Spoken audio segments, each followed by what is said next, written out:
Kumusta mga Stellars? Magsasama-sama na naman tayo sa panibagong episode ng ating podcast, kung saan pagninilayan natin ang mga napapanahong issue at bibigyan ng kaliwanagan ng inyong araw. Ako ang inyong host, Ballerina Cappuccina, na makakasama nyo sa bawat episode. At dahil ngayong buwan ay puno ng pagmamahalan, Happy Valentine's Day sa inyong lahat. Sana ngayong Pebrero, kahit simpleng ngiti, isang mensahe o yakap mula sa mahal sa buhay ay magbigay liwanag sa inyong puso. So sit back, relax, and samahan nyo ako sa isa na namang kwentuhan. Let's dive in!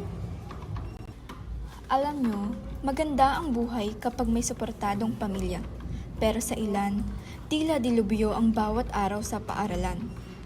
Para sa akin, masasabi kong magaan ng buhay estudyante. Dahil alam kong nasa likod ko ang aking mga magulang. Tuwing umaga, ang himig ng aking ina ang nagsisilbing alarm clock. Gising na, anak, handa na ang pagkain. Mula sa uniforme hanggang sa pang-araw-araw na damit, siya ang matyagang naglalaba at nagpaplansya. At ang aking mga gamit mula sa bag, ballpen, papel, hanggang sa 200 pesos na allowance, laging kompleto. Ito ay dahil sa pagsisikap ng aking ama na maibigay ang lahat ng aking pangangailangan sa eskwela. Noong una, hindi ko ito gaanong na-appreciate. Ngunit sa paglipas ng panahon, namulat ako sa katotohanang hindi lahat ng bata ay may ganitong sandigan. May mga batang nasa kalye na hindi nakapag-aaral, may mga ulila, at may mga kaklase akong pinagkaitan ng suporta ng sariling pamilya. Dito ko naisip, napakapalad ko pala. Hindi lahat ng kabataan ay nakatatanggap ng ganitong uri ng pagmamahal at paggabay. Isipin mo pa lang, napakahirap ang buhay kapag ang magulang mo ay hindi ganito kasuportado. Walang nagbibigay ng gamit sa eskwelahan, walang gumagabay sa pangarap.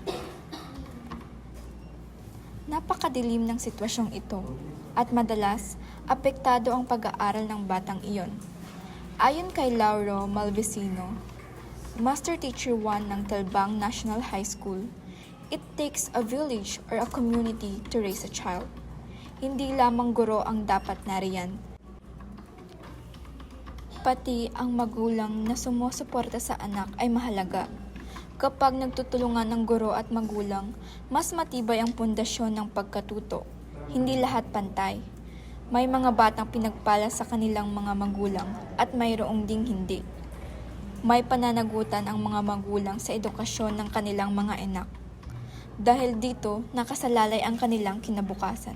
Kaya, mga kaibigan, walang patutunguhan kung iaasa lang natin sa guro ang pagkatuto. Ang tunay na edukasyon, nagsisimula sa tahanan at ito'y walang hanggan. At dyan nagtatapos ang ating episode para sa araw na ito. Muli, Happy Valentine's Day sa lahat. Ako, si Ballerina Cappuccina na nagpapaalala sa inyo na liwanag ng katotohanan ang lagit-laging sundan. Mag-ingat kayo at salamat sa pakikinig. At tandaan, kahit maliit na kilos ng pagmamahal ay kayang magbigay ng liwanag sa mundo.